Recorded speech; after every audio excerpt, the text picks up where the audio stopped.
Welcome to Stars on Sustainability, the show where we chat with inspiring people about practical ways to live better while caring for our planet.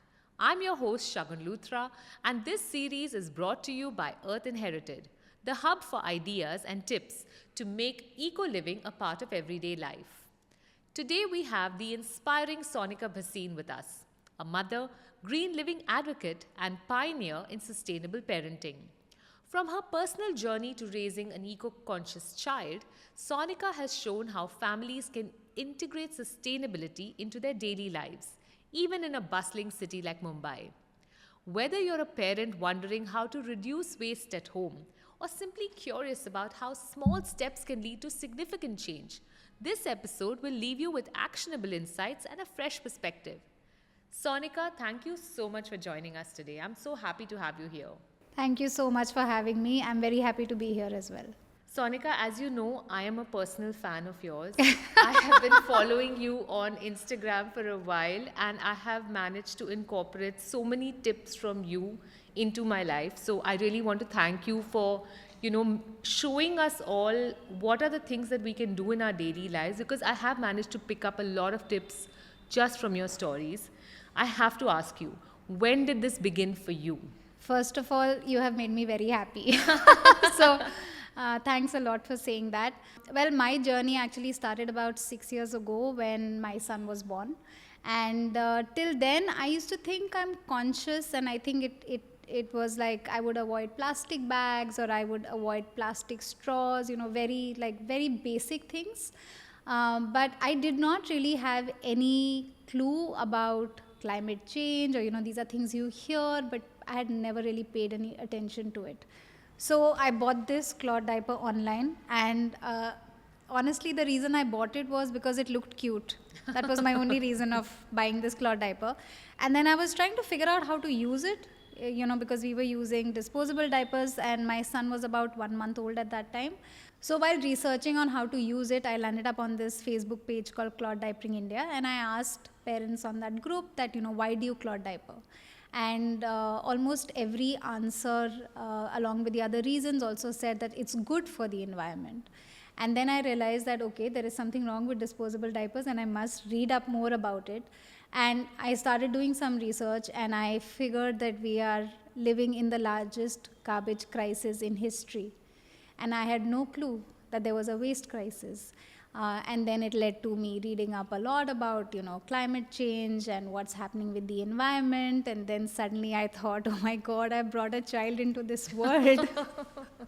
So, this is like overwhelming. And Right. what can I do? I'm just an individual. What do I do about this? So I started looking at what can individuals do, trying to figure out what can we do as a family and do our bit. And what I realized was that one of the things that we could do was just to reduce our waste. Right. So that is one of the things which is completely in our control. And if we just figure out how to do that, it can make a massive impact. So I tried to figure out what all can I do. It started with, of course, cloth diapering. So we were not using any disposable diapers. We did not use any disposable diapers after that. We have done trips. We have done everything with cloth diapers. Then I thought, okay, cloth diapers exist, so cloth pads must also exist. So when I get my period, I should not use disposable pads. So I found cloth pads, and I found a menstrual cup. So I think the more I started researching, I realized all these things exist and they are very easily available, and it's very easy for us to switch to these kind of things. And slowly and gradually we just started making small changes, changing some products, buying more sustainable products, and that's how basically the journey began. And the journey has led you to, this has become a very big part of your life now, Sonika. Because I know what you're doing. It seems, I want to ask you, when you're talking about these things and the cloth diapering, what is the modern convenience that you think you've given up that has been the hardest adjustment for you? Nothing. Really? Really. I don't think there's anything that I have given up. I don't think this is difficult at all. And maybe I'm one of those people. I'm sure people do find things difficult. But I think if your reason is strong enough, Right. your why is strong enough, you will not find any of these things difficult. And honestly, they are not. I think it's just we assume that these things are inconvenient or difficult because this is our conditioning with so much of marketing around disposable things that, oh, it is convenient. There is nothing inconvenient. For example, if I go for a trip and if I buy a bottle of water, I am going to be carrying around that bottle of water with me everywhere as well, right? Instead of that, I can just carry my own bottle everywhere with me. Right. So it's actually not inconvenient at all, and it's not giving up anything at all. These diapers are washed in the washing machine. They are waterproof. They are more absorbent than disposable diapers. And I think the good thing is that we are living in a day and age where very traditional things have now become very modern and convenient. So when we were kids, they would wrap that kapda around us, which would Right. obviously leak. But now this is waterproof, Correct. and it has like 16 layers of cloth inside. So it's very, very absorbent. So, things have improved so much in terms of sustainable products that you get the convenience of a modern product and yet you are doing something which is sustainable. And it also goes back, Sonika, to a simpler time because our parents did not have the disposable diapers. Indian kitchens were more frugal in terms of, just managing their waste and, recycling their leftovers and, food.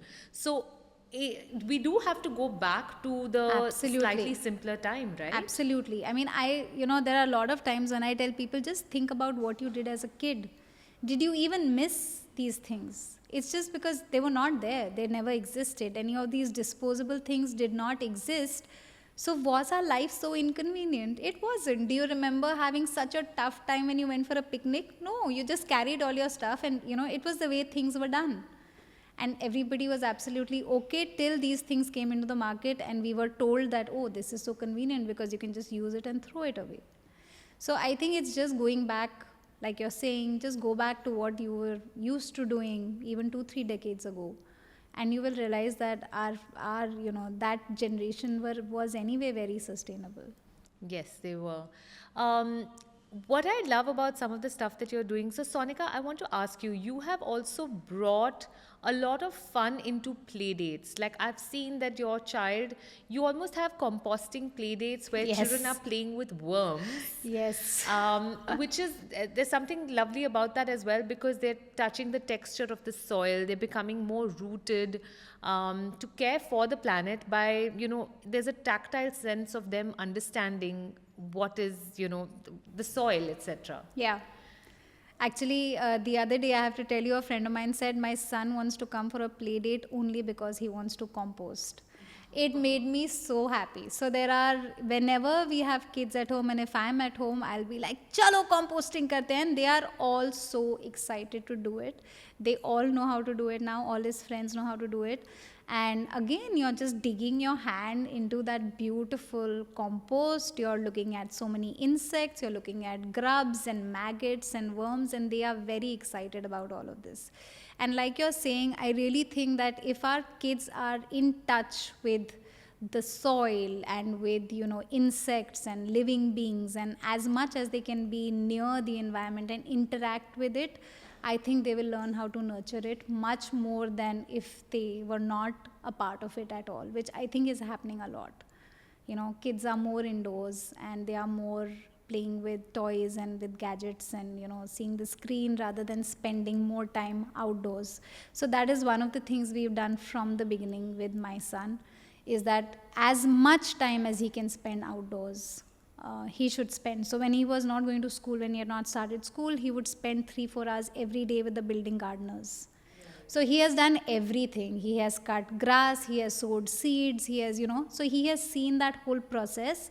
And it's very normal for him now. He'll go, he'll have some fruit in school or, whatever seeds are left, every day he'll come and he'll just put it in some pot and something will grow out of it, right? How rewarding for him. Yeah, and he gets so excited. Mama, I put this orange seed. Now we have an orange plant growing, which I know will not grow in a pot.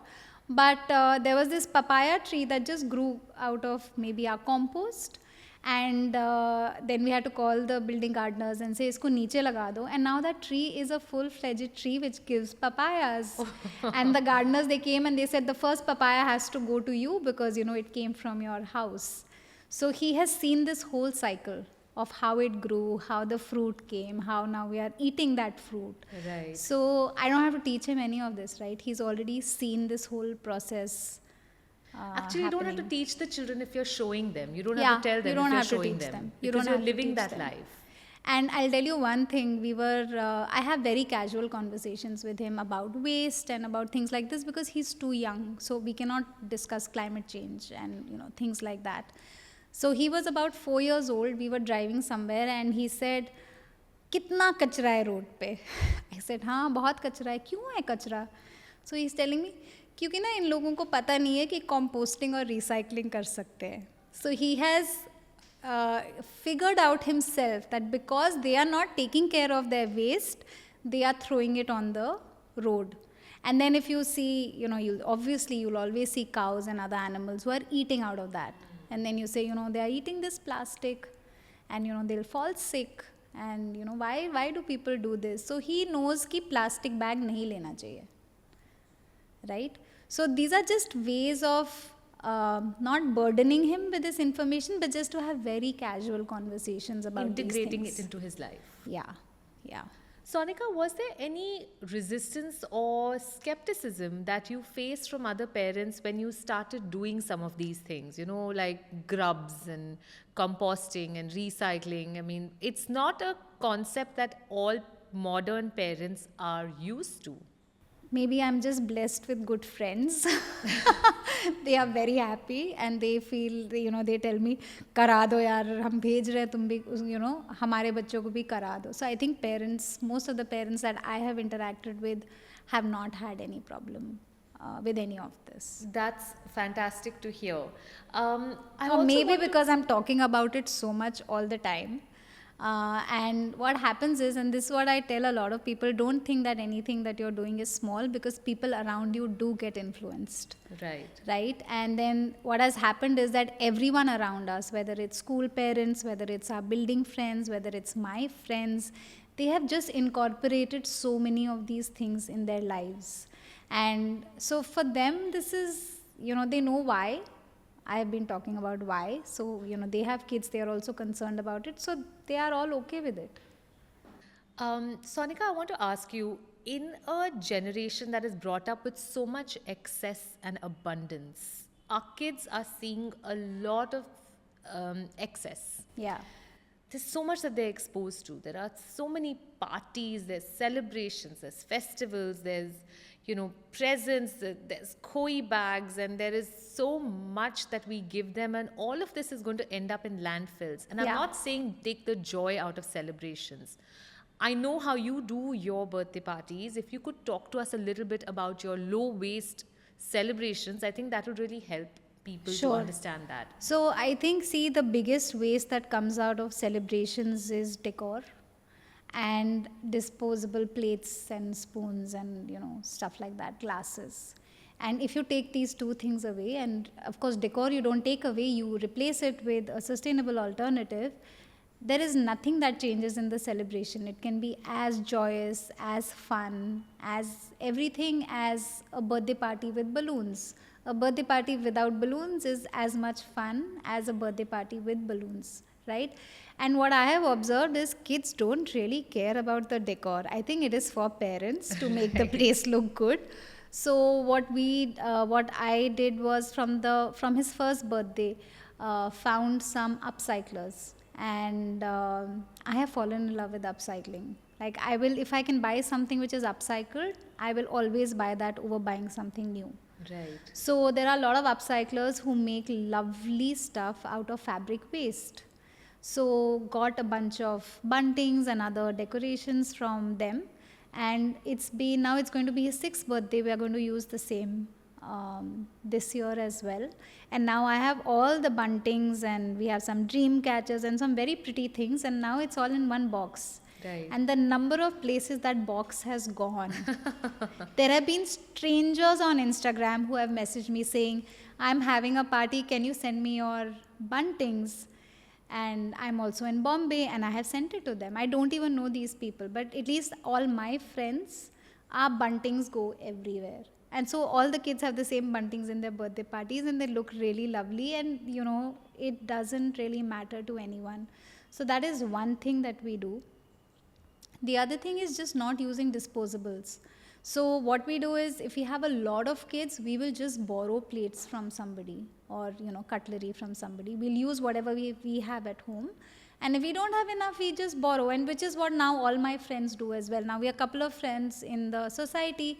So, if there's a party in my house, I'll be like, send me your plates, and, we'll put them together, and then we'll just use what we already have rather than using disposable plates and glasses and stuff like that. Right. So I think these are two big areas of waste that we can avoid. And the third thing we do is we say no new gifts. We have never had new gifts for his birthdays. What we do instead is we do a pre-loved gift swap. So what we do is we tell all parents that you send 2 of your kids pre-loved items, anything that they want to pass on, separately wrap them in newspaper, and then we put everything in a big basket. And when they are leaving, each kid picks out one thing, and whatever is left goes to my son. So there are, I think it serves 2 purposes. One, all the kids are very excited about what they've got. So even if their parents are not okay with pre-loved or hand-me-downs or second-hand stuff, they see how excited their kids are with that and realize that it doesn't have to be new. For a kid, anything they get for the first time is new. Absolutely. Right? So, and my son is like so used to it. He doesn't care whether it is bought from the store or whether he has got it from somebody else. And it's also sharing, right? Because you'll ask your kid, what do you want to give away? And your kid will pick out 2 things. A lot of times that happens, right? So you're like, okay, I want to share, or I want to pass on this thing to somebody else. So I think there are a lot of advantages. All the kids are happy. They get a gift. My son gets gifts, and nothing new was bought by anyone.